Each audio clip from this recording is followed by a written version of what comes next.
Hi all, this is Once and Future Gamer and welcome to another Pokemon Challenge. Last week was an interesting travel through Gen 3 as we sought to see how well Charmander did in the Hoenn region, continuing the start of Pokemon themed month. We continue that today as we do the final third game with the final Kanto starter, as we ask the question of if I can beat Pokemon Platinum with just a single Squirtle. Squirtle then. We are Mono Water type with a 314 base stat total, with the best stats being 65 and 64 in our defence and special defence respectively. So we do have a bit of hardiness. Our special attack is okay for a first form Pokemon. 3 other Pokemon have the same base stat total as Squirtle does, and those are Piplup, Totodile and Froakie. Spot the theme. We are weak to grass and electric, but we resist steel, fire, water and ice. Our moveset is okay, I guess. We get plenty of water moves, but none of them probably what I'll end up using. Plus, we do get Bite to give us dark coverage. There is also Rapid Spin, but this was before Rapid Spin was good. Iron Defence is a nice option, so chalk that one up as a maybe. Via TM, we get some decent coverage. We get Ice Beam, which will likely be a must. We get Iron Tail, Return, Dig, Brick Break, Rock Tomb and Gyro Ball, all of which are nice. Surf, Strength and Waterfall are probably the 3 best HMs, so they're options. A strong water move and a strong ice move go a long way in these challenges. Predictions. I am not looking forward to the grass gym. In fact, I think it'll be rough until we start to get better coverage moves. The Ghost Gym might not be pleasant either. I think we are going to struggle against bulky water types, like Gyarados, like Milotic. Cyrus will cause issues. I can see the Ice Gym being awkward, ditto the Electric Gym, but hopefully the Elite Four aren't too bad. Cynthia though, The rules then. In combat, I can only use Squirtle. HM Pokemon are permitted for field moves, but I cannot use them to battle. Only held items and Pokeballs in battle, but I can use other items outside of battle. Last of all, no glitches or exploits. I did discover the randomizer lets you skip the Distortion World exploration entirely and go straight to the Cyrus fight, but that seems a bit exploity to me, so nope. If you do enjoy what you see, like, subscribe and ring that bell. I use the Universal Pokemon Randomizer to replace Piplup with Squirtle, so that I can do the whole run with our tiny turtle. I picked to replace Piplup so that our rival has Turtwig, which is probably the hardest for us to fight. Well, it would be if we didn't learn ice moves, I guess, but getting those are a long way away then. There is a whole scene where our rival tries to dash through the grass without a Pokemon, and Professor Rowan rightly chooses him a new one. I suppose if you think about what we know now about Legends Arceus, that makes sense. It'd be a short game if we got murdered here by some Starly. We get our Squirtle and promptly battle Rod and his Turtwig. This fight is not a simple one. I'm lucky he doesn't attack more often, because it is quite a close thing in the end. How many times did we have to tackle his withdrawing Turtwig in order to beat it? 12 you say? You're absolutely spot on. His attacks did decent damage to us each time, and I was worried in the end. 12 times we had to tackle that thing, and it eventually went down, prompting us to get a level rise. That was not at all fun. I think I'll definitely want some better moves going forward. Our Squirtle has the serious nature, which I have a horrible feeling, looking at our stats, might lower our special attack. Except I'm wrong. Apparently, it's a neutral nature. Well, how about that?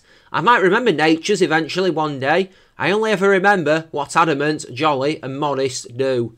The rest are what the internet is for. When I get the chance, I nickname Squirtle Bubblemon and then head north. I already have an idea what EVs I want to go for. Special attack and speed. So, I guess I head to the Ravage path north of Jubilife eventually, as there are Psyduck and Zubat in that cave. It is awkward at the moment due to the low power of our moves, but I think as time goes by, things will get easier. I'm not worried about the Rock Gym, but it doesn't get easier once that is out of the way, with the Grass Gym directly after it, plus some hard Team Galactic fights. I get up to level 17 in the Ravage path, having trained there for a while, and then I head east of Jubilife to go and challenge the rival once again, confident in the knowledge I should at least be able to hit hard here. He begins with a Starly, who out-priorities us with quick attack, but a single water gun blasts it down to give us a quick win there, before Turtwig is next, and this only just occurred to me, but it's a Turtle Showdown. We hit it with Bite for over half its health, it lands a tackle, and we promptly finish it with a second Bite. In Auberg City, we've got the Rock-type gym, and this really shouldn't be a problem. I'm confident as I stroll in and prepare to face Rock. Rock gyms can be hit and miss, depending on what you have on the team, but a water type should be fine. Versus Geodude, I'm expecting a Stealth Rock and go for Withdraw just in case. It hits us with Rock Throw instead, but we shrug it off before downing it with Water Gun. Onix is out next and promptly gets down with a single Water Gun too. So far so good. Craniados is last, and that can be unpredictable. It has powerful attack capabilities, so it is the reason I used Withdraw. We don't need it though, as we crit our Water Gun to end it. Next major fight is the one in the Valley Windworks versus Commander Mars, and this one always has the potential to be somewhat awkward. It's worth being careful because her Zubat knows Toxic, I believe, which can make this fight very short. I put a Peachy Berry on just to be sure. The Zubat is a 2-hit with Water Gun, hitting only a Bite in exchange, so that was a waste of time equipping the berry. The Purugly is next, and this thing is an early game monster as it hits us with Fake Out, Scratches and a Feint Attack, all of which do solid damage to us. I don't think we win this without the level advantage. I should have withdrawn at the start of the battle, but thankfully towards the end our Torrent kicks in and we manage to hit it really hard with Water Gun to drop it into red health, and we finish it with Bite. The Grass Gym is next, and this is liable to be awful, I can already tell. I might teach Bubblemon Return ahead of it, because it is probably our best damaging move. And we've got to be good friends by this point, surely. I can see this being hard. We are level 32 when we go in, and this doesn't feel like overkill at all, because her Roserade is a monster, and we've still got 2 other Pokemon to get past before we get to that. Her Turtwig is first, it goes down to 2 returns, but hits a Razor Leaf in exchange for decent damage, which makes me wince. Next is Cherim, who tanks our return and hits us for massive damage with Magical Leaf. Knowing we are faster, I gamble on Bite and we get the flinch before I drop it at the next turn, meaning we've got 22 HP left going into Roserade. This is bad. I call for a Bite, another gamble, and not only do we get the flinch, but we get the crit as well, meaning that despite her eating the citrus berry, we can drop her with a return. Woo! Oh, that was close. There is a Jupiter fight in the Eterna Galactic building next, and I am fired up for this one. I never think she is as bad as Mars when it comes to the battle, but that could be famous last words, I guess. At least, we've still got a level advantage from the gym. She begins with Zubat, who narrowly survives our Water Pulse, then hits us with Giga Drain. I guess I'm lucky that Zubat really isn't a special attacker because it doesn't do that much. We down it on the next turn.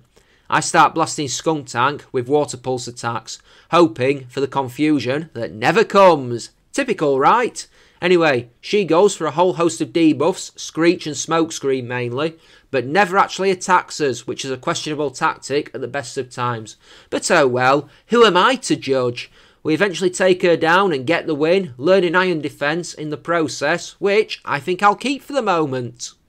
Up next is the Ghost Gym and the fight with Fantina. This one could be worrying because it isn't an easy fight.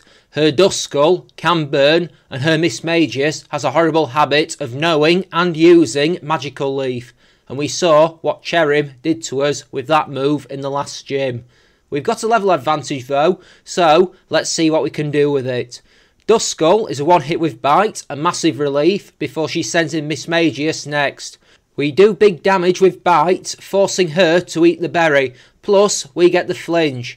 There must be a speed tie though, because on the next turn she hits us with Magical Leaf before we take it out with a second Bite. Haunter is also a 1-hit with Bite, and just like that, we are done. The rival is next, and this one could be rough, though I think they will start to get easier after this one, once we get our slippery mitts on the Ice Beam TM. It's the reason I've been fighting all the trainers and have built up that level lead. I need the cash. Anyway, Staravia is first with its Intimidate ability, and I figure it really can't hurt us, so I go for 2 iron defences, all to prepare for Squirtle. It goes for double T a bunch of times, which turns out to be massively irritating indeed. When it does attack us with a wing attack, we do shrug it off relatively easily though. We miss a bunch of Water Pulse attacks, eventually hitting one that it just about survives, and we have to finish it with Bite. That was annoying indeed. Squirtle shrugs off our bite thanks to our lowered attack and goes for withdraw, so I fire 3 water pulses at it in quick succession to take it out. I figured with its raised defences and our lowered attack, our physical moves just weren't going to cut it. Its Razor Leaf doesn't do too bad damage thanks to iron defence, though I do live in fear of the crit. Weasel is a free hit with bite, hitting us with meagre attacks like Water Gun that really don't threaten us. But again, just like Staravia, it survives on a few hit points, meaning we have to hit it that 3rd time, before Ponyta is last and Julie gets soaked out of existence with Water Pulse. I enter Veilstone City next, and we have the fighting gym here, as well as the game corner, where I can get TMs and power-up items. The Ice Beam TM costs a lot of coins, so I guess I best get fighting then. It won't do us a lot of good in the fighting gym anyway, I guess, as that's where I head. It's not a hard puzzle, but like most gym puzzles in Sinnoh, it is very irritating. There's a lot of them in this region. Anyway, she begins with Meditite, and we go for 3 iron defences. Sadly though, we get hit with 2 rock tombs, which will cripple us for the rest of the fight, and I would be worried versus Lucario. It starts to go for Drain Punch and Confusion attacks, but we drop it with Return and Bite. Machoke is a 2-hit with Return and Water Pulse, but hits us with Strength and Karate Chop for decent damage, but we can survive them. I am worried as Lucario comes in though, especially as our Water Pulse does about a quarter and it hits us with Drain Punches. Our Torrent ability kicks in though, and the next Water Pulse drops it into low red health. I am expecting a heal that never comes, but she paralyses us with Force Palm and never goes for an item. I have no idea why. We can't finish Lucario on that turn, but we sure can on the next, and we get the 4th badge. In Pastoria City, there's the time for another rival fight, and I wish I'd been able to get the Ice Beam TM before this, but I'm still probably about 50,000 Pokédollars short, so I guess I best get fighting some more. Maybe if I beat my rival, it will eat a nice chunk out of that. We will have to see. We go for 3 iron defences versus Staravia, just in case we need it. Though, it is in the back of my mind that it could well no Endeavour, which would be very bad indeed. It spams double team over and over, which doesn't help much, especially when we do go on the offensive, missing some water pulses, but eventually we land one for a 1-hit knockout. Next is Squirtle, and we land a bite before it goes for withdraw. I move to Water Pulse attacks, then getting the Confusion status for what feels like the first time since we learned the move, and it never attacks us before going down to a combination of Confusion damage and a Water Pulse. Ponyta is a 1-hit with Water Pulse before Weasel hits Quick Attack, which we shrug off and goes down to a return to give us the win. And now it's time for Crash Awake then. I'm not going to make the obligatory comment about how the Pastoria City Gym always reminds me of the Water Temple in Ocarina of Time. We don't need reminding about the trials of the Water Temple. We begin this fight, and this is a really close affair, despite the fact we're 20 levels higher. You won't believe just how close it is as we face Gyarados.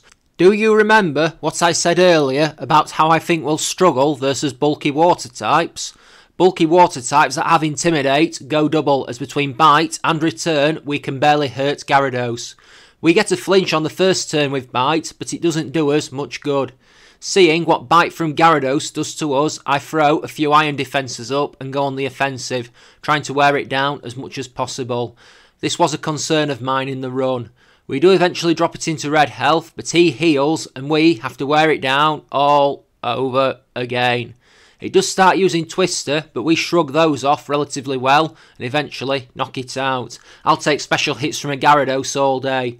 Quagsire is next, and between Rock Tomb and Mudshot, this wrecks our speed completely as I hit it with Return and Bite attacks. It even managed to get a crit off Rock Tomb.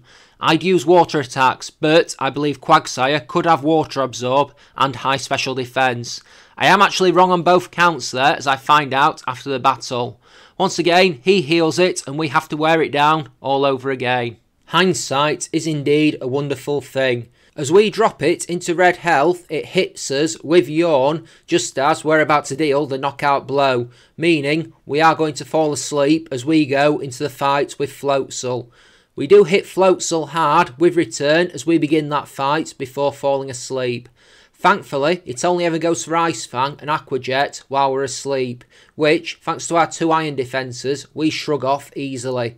Later on in the fight, it does go for Crunch, which does a scary amount of damage when we are already in red health, but repeated returns take it out for the count, with us only having a few hit points left.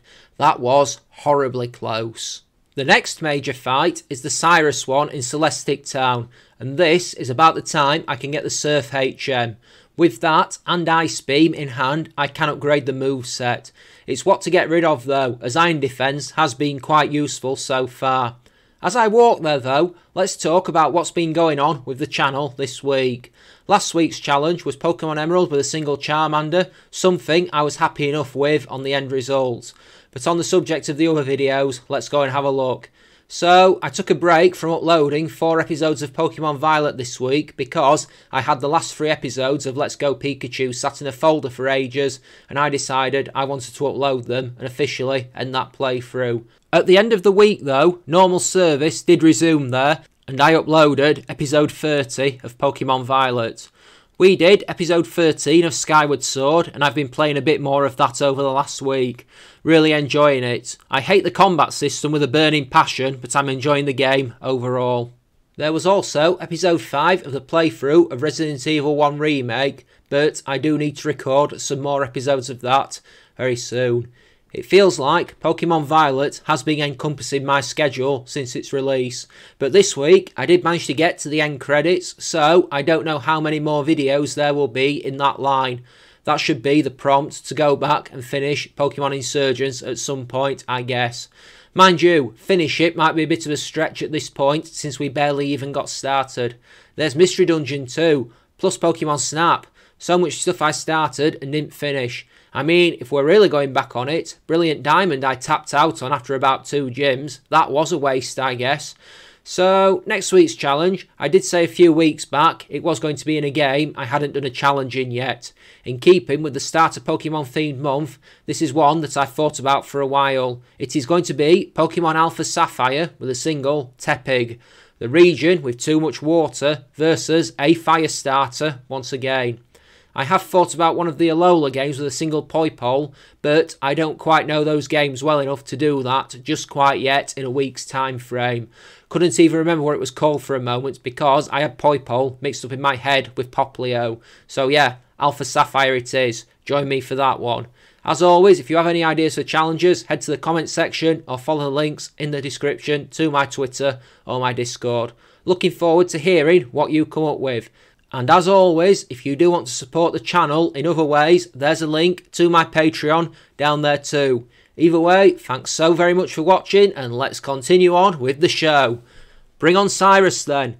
As soon as this is out of the way, I can get what I really want from here, and that's the Surf HM. I think Cyrus might be one of my favourite villains. As far as acts of villainy go, rebooting the universe is reaching pretty high, and he would have gotten away with it too if it weren't for that pesky 10-year-old. Anyway, we crit his Sneasel with a return, meaning that it goes crashing down before it can land a blow. Golbat is a one hit with Ice Beam, which goes down well before Murkrow is also taken out with that move. Ice might not be useful in the gyms from here on out, but it does a job on a lot of the side fights. Our next major fight is the rival one in Canalave City, and I'm not too worried about this one. We've probably got enough to take this without too much of a hitch come this point, so let's engage and see what happens. First is Staraptor, and though it intimidates us, we take it out quickly with Ice Beam. Next is Torterra. Hi Torterra, and we Ice Beam it. Bye Torterra. Next up is Rapidash, and we very quickly surf that out of existence before Heracross is next. I don't have a super effective answer for this one, so I hit it with 2 surfs, while it clatters into us with Brick Break, but it's not an issue. Last is Floatzel, and we crit it with return to get a swift win. That was simple. Next up is Byron, and I suppose we shouldn't have too much of an issue here. We've got a type advantage against 2 of his Pokemon, so let's head at it. The Magneton may be an issue, but I think we can brute force it. I know that line doesn't have great special defence from when I took on Emerald with Magnemite. The fight then. First is said Magneton, and we down it with a single Surf for an early win. And that would have been the awkward one. Next is Steelix, and it gets surfed down out of existence before the Bastiodon is out last. And I know this thing is defensive, but we land Surf on it, and it duly goes down to our attack to give us a straightforward win for the 6th badge. I bet the next gym isn't that easy though. Before then though, we've got a few Team Galactic fights to get to. The first being versus Commander Saturn. We go at him quickly, and before we know it, the fight is underway. He begins with Golbat, and as you might expect, we duly Ice Beam it down. Next is Bronzor, and this is a bit tougher. Those things are hard nuts to crack. It survives Surf and hits us with Rock Tomb before we finish it with Return. I did a challenge with Bronzor once, and it was interesting, I'll say. Last is Toxicroak, and it is faster, hitting us with poison jabs. It survives our return before I finish it with Surf. Confident I've never seen Saturn's Toxicroak have the dry skin ability in this game. Apparently it did in BDSP though, which I mentioned earlier. We have another Team Galactic battle immediately next as we face off with Mars at Lake Verity. We are stronger than we were at the Windworks fight, so it's never as much trouble as that one was. Golbat goes down to Ice Beam very quickly before Bronzor is next, and this is a familiar pattern. It survives Surf, goes for Iron Defence, and then we take it out with another Surf. Last is Purugly, who hits a priority fake out to make us flinch, but we shrug that off and take it out with a single Surf for a swift win. Before we can go much further, story-wise, we've got to head north to Snowpoint City and battle for the 7th gym badge. Now Candice is usually pretty irritating. Her Abomasnow will be able to hit us for super effective damage, and I doubt we'll be able to one-hit it.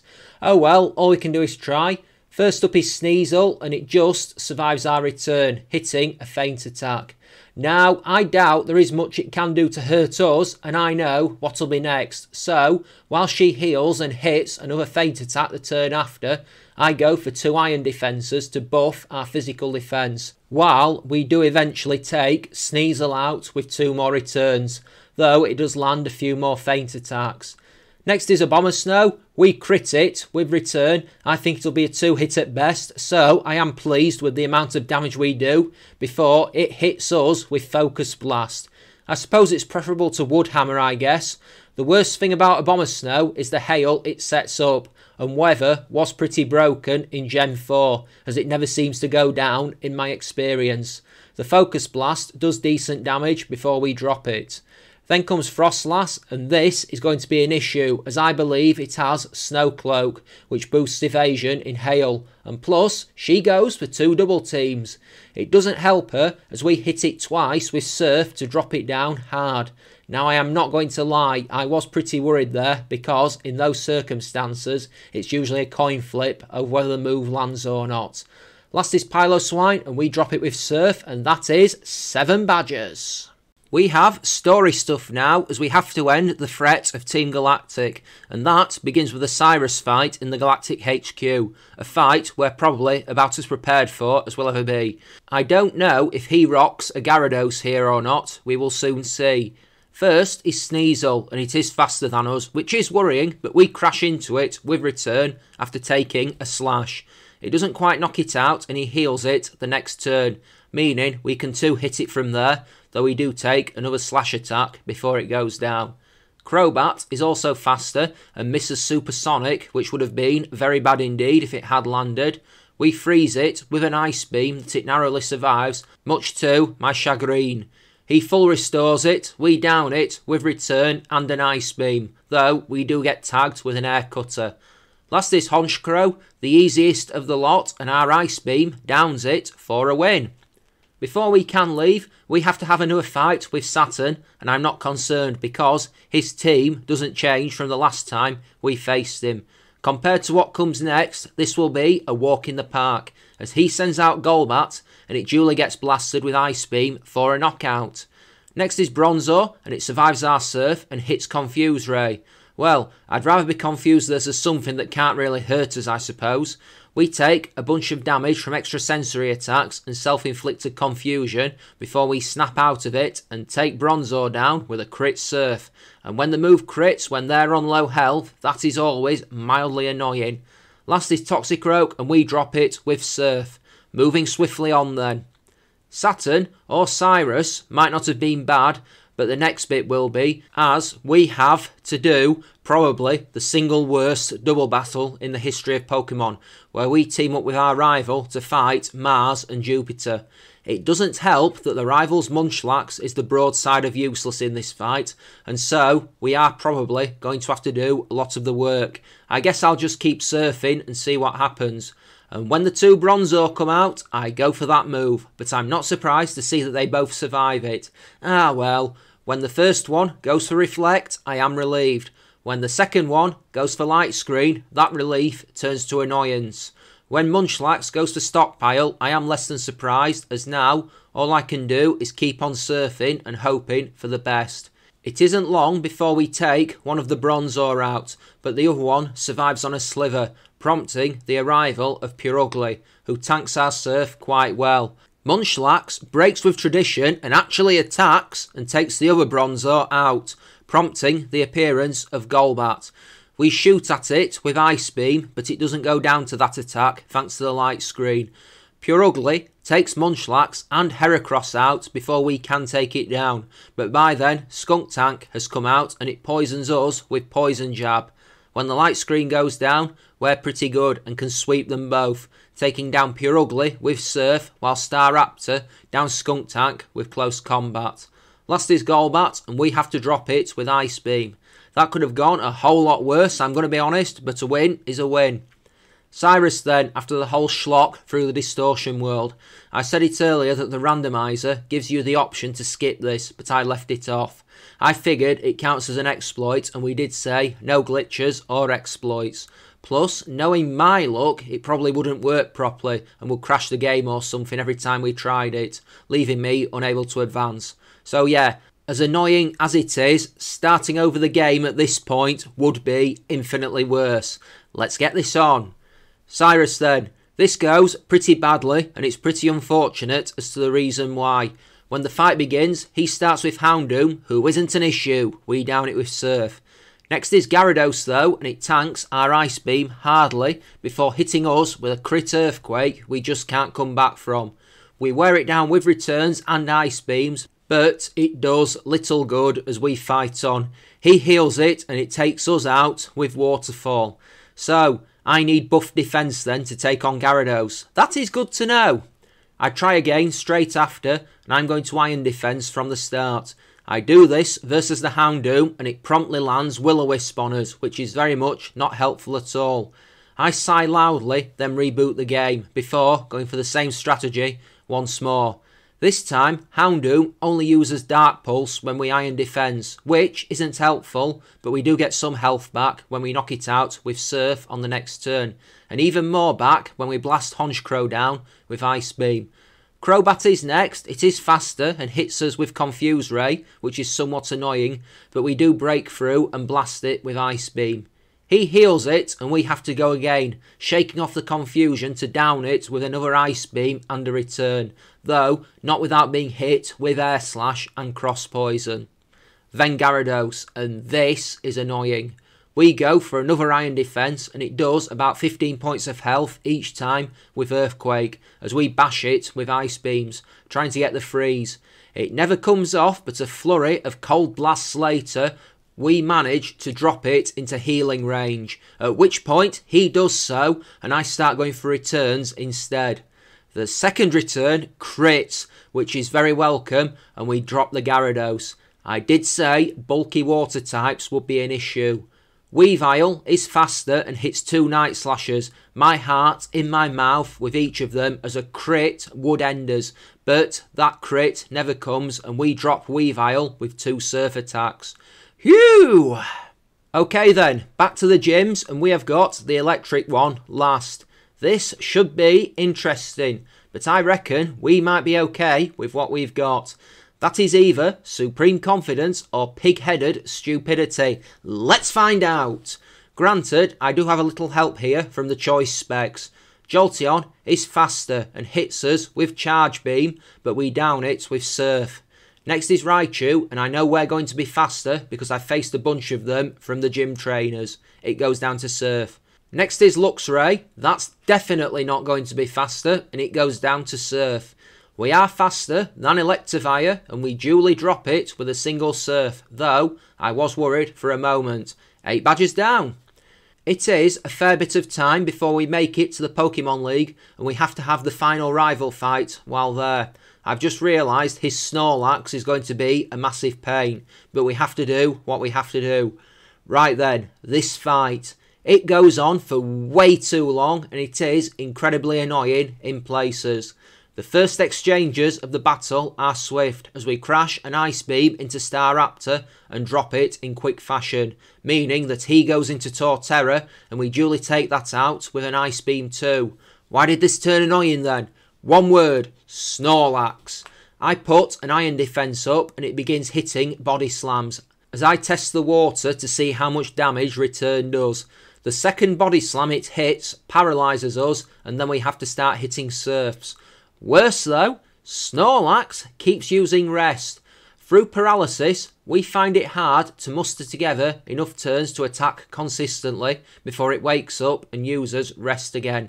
How many times did it do this, you ask? 4? You're absolutely spot on. 4 times we have to wear it down, as it keeps on going back to sleep and healing. About the only positive thing from this is that we manage to get our health back up to max by the end of it. I even soon work out that 2 Surfs and a Return will take it out, but we often don't get them all in a row before it wakes up and goes back to sleep. Come the end of it, I'm banging my head on the desk. When we do get the 3 turns in a row without paralysis though, it goes down very quickly. Heracross is next. It hits close combat and survives Surf on a Sliver, hitting 2 Night Slashers before we can drop it with Return, thanks to paralysis. Floatzel is a 2-hit with Return, but it lowers our defense with Crunch, which isn't actually that bad because we did the Iron Defense earlier. Rapidash also becomes somewhat annoying as it insists on using Bounce to avoid our Surf, and we get hit with 2 of them, thanks to being fully paralysed when it came down the first time. But on the second round, we drop it with Surf to get the win. Anyway, now that Rod's out of the way, here are our stats going into the Elite Four. We are at a decent level. Level 80 to be precise, and our best stats are our defence and our speed. I didn't see the latter one coming. Our physical attack is ever so slightly better than our special attack. 1 whole point's worth, but I think these are balanced enough to give us a decent chance. Worst case scenario, I have to go and grind some more.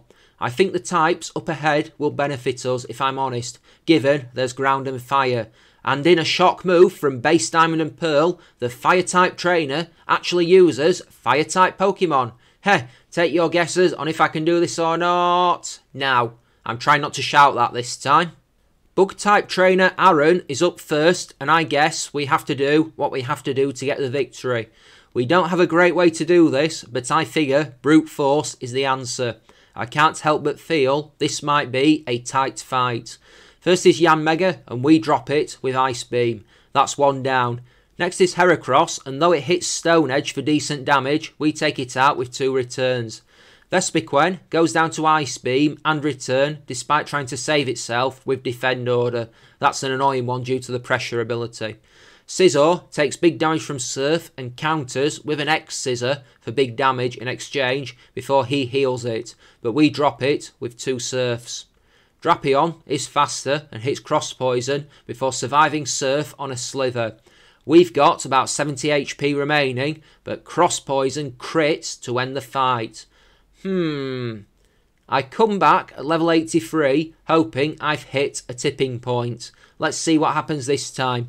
It actually goes arguably worse this time, since we go down to Scizor, getting hit with X-Scissor and Quick Attack to drop us down hard.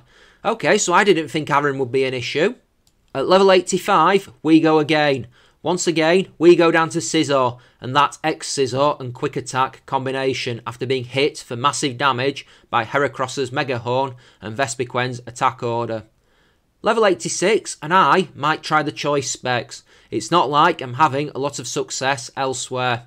Let's try this strategy. It does work, but I'm not entirely happy about the outcome. Here's the reason why. Yanmega is a one-hit with our boosted Surf. Heracross, a problem for most of the previous efforts, also goes down in the same fashion. Vespiquen survives it though and goes for Defend Order, with him healing her. It means we have to hit her twice more, all while the pressure ability is activated. So we used up a whole third of our power points on that one round, which I am not happy about. Scizor is a one hit with Surf, and at the end, so is the Drapion. So at least we got the win. That's the main thing, I guess. Bertha is next, and I put the Shell Bell back on. I kind of get the impression I might want to save the Surf PP here.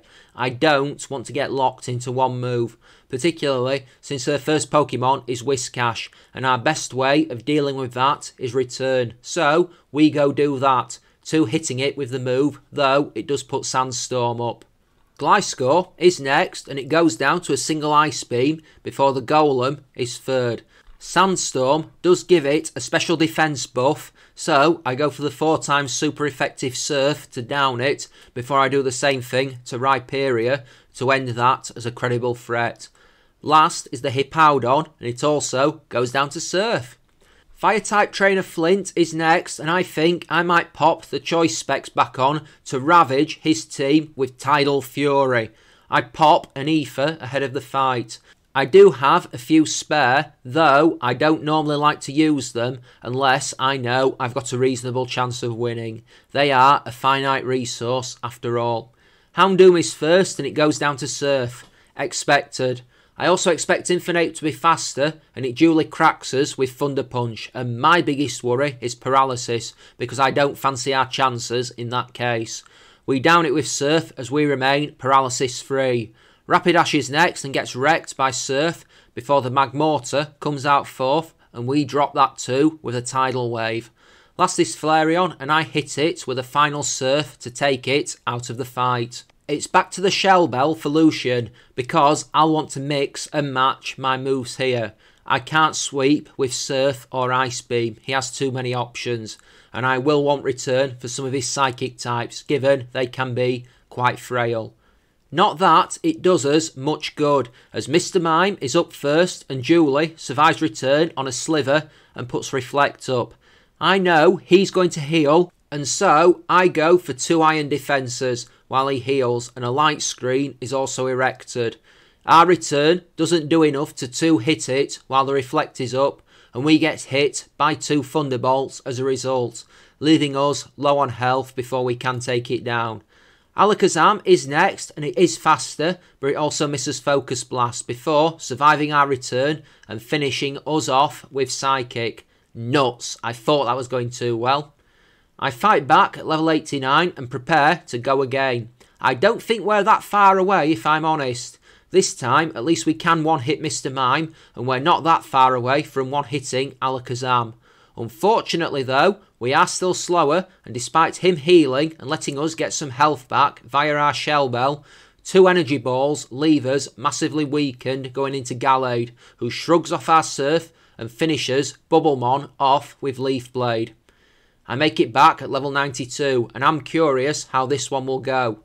Badly is the answer, as once again we don't one-hit Mr. Mime, and much Reflect shenanigans ensue, as it hits 2 Thunderbolts on us for massive damage, and although we take it out, Alakazam is still faster and smacks us with an Energy Ball for a loss. I step away from the league for a bit and go explore the bits of Sinnoh I haven't so far, seeking out grinding to get stronger. I needed to get away from the game for a bit, because I'd been playing for about 8 hours straight come that point. Look at the time codes in the corner from the Pastoria gym onwards. That's all in the same night, I'll add. No wonder I had a headache come this point. I wonder if I'll have to be max level to beat Lucian.